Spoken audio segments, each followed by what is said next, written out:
Hello and welcome to the Alchemy Academy podcast. This is a series of podcasts that I've been wanting to do for a while. I just never really had the time to do it. So I figured I'd start today with a short one.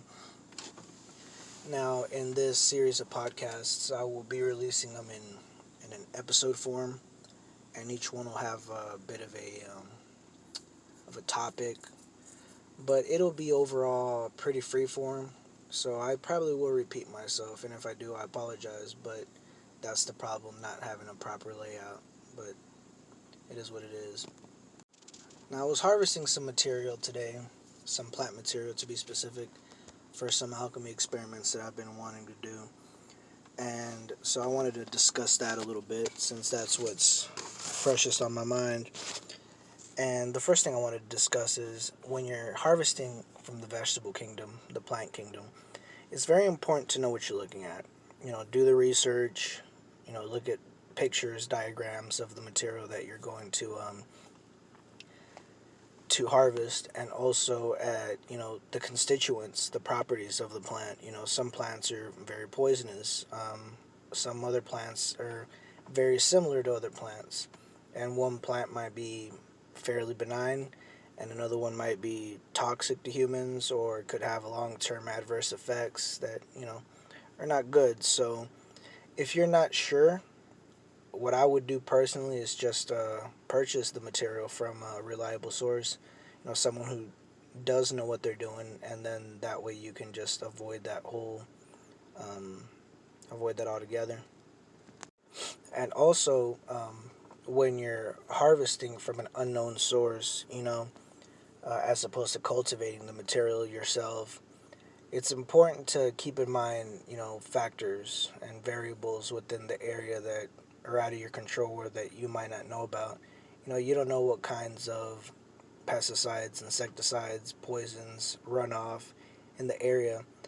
And those things, they go into the soil, they go into the water, and that's what your plants eat, if you think about it. So they will go into your material, and they could have long-term negative effects on yourself, on other individuals, if you consume the product, like in a tincture, infusion, decoction, spagyric, etc., etc.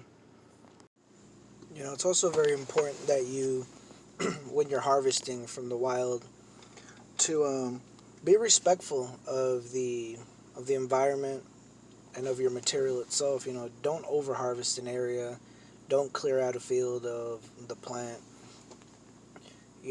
I'm sure you're not gonna, drive dandelions into extinction because you over harvested a certain area or anything like that. But you gotta respect your material.